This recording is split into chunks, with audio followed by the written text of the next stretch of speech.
Jock, new team, new opportunity. What's it been like coming to Phoenix? It's been awesome, man. The integration into the team has been fantastic. You know, the practices are intense. Everyone's of single mind. You know, we want to try and win a championship and really push ourselves to get to that point. So I feel like we're all bought in and on the same page in terms of just playing the right way and trying to figure that out right now. So that part of it's been easy. The city is fantastic. You know, Scottsdale, Phoenix, the whole lot is just, it's awesome for me and my fiancée to kind of settle in here. And then it's hot, so a lot of pool days, a lot of relaxing by the pool. But it's been good. And what about the transition from the Spurs to here? Is the role, is it similar type role you've asked to play? I would say that there's a bit more freedom in this role, just that with, San Antonio, I was strictly pick and pop, and they really wanted me to just kind of stretch the floor for our point guard and DeJounte Murray. And here they're like, hey man, just read it, fill it out. And I think that that's across the board here, is we make a lot of reads rather than have scripted plays. And I mean, you were at San Antonio, they're great at scripting plays, and they're the best in the world at it. Yeah. But here we're able to make a lot more reads on our own kind of terms, and that's great. That really suits my playing style. I love to kind of make reads on the fly and just work with the game rather than have something that's really really dictated and scripted. So that's been good. And what about the difference between coaching? You mentioned the philosophy that you've got. What about the personality? Pop, legend, pretty intense type guy, as opposed to Monty, what you're doing here? Well, it's still early days, so I haven't really, I haven't had too much. I haven't seen Monty blow up yet. I heard he's got it in him, but like Pop, as you know, he's intense. He's demands a lot. He's got high expectations of himself and the people around him. Monty seems like he's got that in him, and he expects the best from us because of what we're trying to accomplish. But right now, there's a lot of feeling out going on, and we're just trying to, get our feet, figure out what our identity is. But I'm sure once we figure that out, he'll really hone in on it. And just talk about the journey too, because you're not one of these guys. I mean, you had an outstanding college career at St Mary's, but For 2 years. That's all part of the process. But you had to take the European route, and you've come here, I guess, what a lot of people would call the hard way. Yep. How do you feel like you're establishing yourself now, or are you still in that I got to prove myself? There's still a lot of proving to be done, and I don't think that'll ever stop. I can't. The day I feel like I'm comfortable is the day that I'll lose it. So every night I have to prove it. I can't have a night off. Got to just play 110%. Every single second I'm out there. But I think this year there's a huge opportunity. There's a role there which I can fit into seamlessly, playing with the likes of Chris Paul and Devin Booker. I've just got to be able to kind of hold up my end of the bargain on it. So I'm confident and comfortable with the role that's kind of been laid out for me. So now it's just on me to make sure I'm producing every night.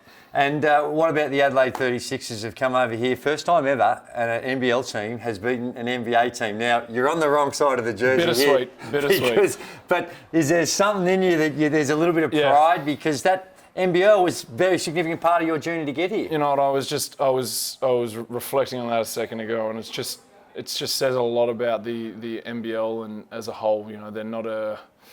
They're not a league to be slept on. There's a lot of good players out there, great talent. The teams out there are excellent teams, and they're consistently doing that kind of stuff every night. So, I'm happy for them. I'm happy for the league because that's just another opportunity for people to see how good it is on American soil. But at the same time, I wouldn't like for that to happen again. Not sure if you've been watching the FIBA Women's World Cup because our Opals, did you know? I did. Got the bronze medal. It's huge for them. Huge. Unbelievable. Lauren Jackson, unbelievable. 30 points in her last game. Yeah. She's the greatest of all time when it comes to basketball from Australia. Can you speak on the Opals a little bit and what it meant to you watching that? Yeah, man. Having been a bronze medalist just 12 months ago? Well, that's kind of where my mind went. It just flooded back all those, fond memories of what it feels like to win a medal and kind of take that hardware home and then to do it on Australian soil as well. Like that's what dreams are made of. So Proud of them. Anytime we can bring hardware home as a country, it's a proud moment for anyone, not just basketballers, but just Australians in general. So. That was awesome for them. Awesome for Lauren going out that way. 30-piece, mate. She might come back again. Who knows? But that's a fantastic accomplishment for Australian basketball yet again. And what about with this journey that you're on now with the NBA, having been a part of the Boomers and winning the first ever medal for Australian Olympic Games? Does that ambition still? Are you still got it somewhere in the back here? Is it still Paris in a couple of years' time? Mate, I think about it every single day, and that's not. I'm not trying to sound like Paddy Mills or anything like that, but that's one of the biggest goals still. I want to come home with some gold this time. So. That's going to be an intense kind of build up to that, and don't forget about the World Cup. Of course. If we can win a gold there, that's just as good. So I'm proud to be a part of that squad and kind of an integral part of it, and just really want to make sure one day soon that we bring home some gold and see you cry on national TV again. Mate, I'll be crying like a baby again because it was something really special to see. And but the Australian players, when you here in the NBA. Is there a community feel, or is it too intense with your rivalries? No. There's a community feel. Joe Ingles and I dinner every night with Matt Nielsen before the game. So, I think that speaks a lot about just kind of how close we are. Caught up with Paddy a bunch throughout the season. Dinner with him and his family. So it's a part of the culture. It's a part of that Boomers squad. We still connect with each other on the regular, and I suppose that's what winning a bronze medal does. I'm sure you feel it the same way as well. It just it brings out the best in us, and we're a part of each other's history for the rest of our lives. So we keep up with one another all the time. Right. Well, no doubt we were watching this game and we were hoping for the Adelaide 36ers, but every time you shot it, we were like, come on, we wanted you to knock it down too, and you did really well. But you know what we've got? We've got some fine Australian products. Yep. Now when it comes to virtually every industry, Australia's punching well above its weight. 100%. We do it in the NBA with you, and you do it magnificently. Yep. But with all the different products, we wanted to give you a little bit of taste of home because we know you're a long way at home. But as we do that, we just wanted to see if you, the mighty Akubra, mate, just a piece of Australiana, who in your team do you think that can rock the Akubra like you'd want them to rock it? Who can rock it? Yeah. Or... outside of yourself, of course. Yeah, well, this is a 59, so it's right up my alley. But I'm going to go with. I'd like to see Campaign in one of these. Nice, I like it. Yeah, unassuming. He's got some real flair to him. It'd be nice to see him kind of rock this because I know he'd give it a lot of attention. Nice. Yep. And what about this one? We've got now. This is high quality Australian belt. Australian made, of course. Yeah. And it's got a bit of flair, though. I mean, there's sort of a bit of Texas about it. There's something real going on with this, isn't there? There is some real funky stuff that's high quality.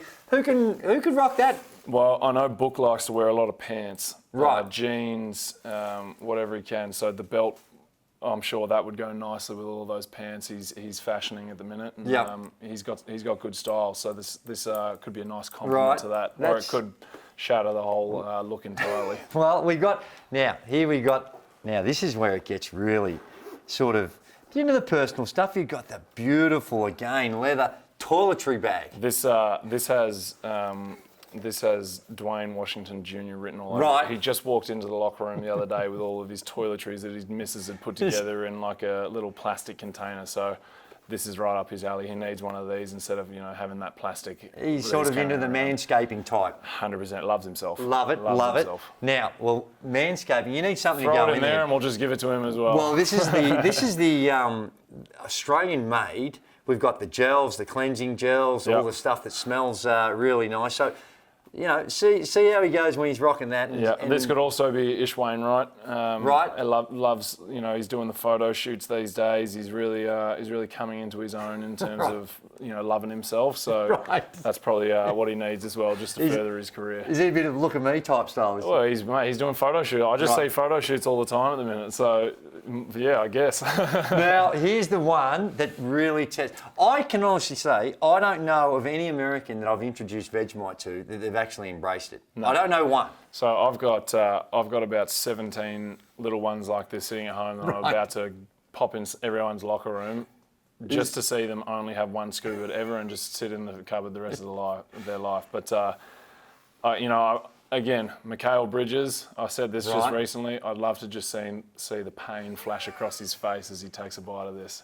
So I love it, actually. So no knock on Vegemite. I shouldn't be tearing them down. Yeah. But I love the stuff. But, yeah, Mikal Bridges is the one.